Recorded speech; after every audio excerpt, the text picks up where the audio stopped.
Dahil malapit na ang summer, actually summer na, kain po tayo ng halo-halo guys.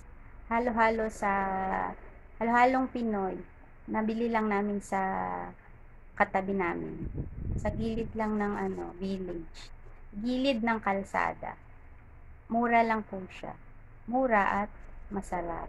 Halo-halong Pinoy. Tara guys, let's eat. Eto na siya guys.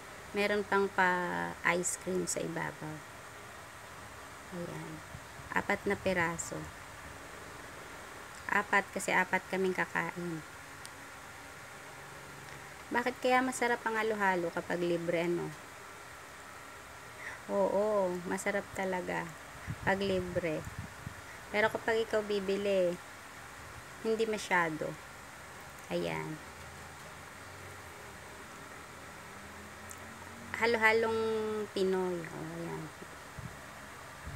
May pa ice cream sa ibabaw. Dinudurog-durog muna. Oops.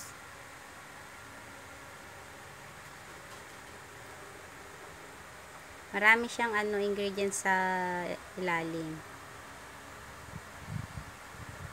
May sago, nata, saging,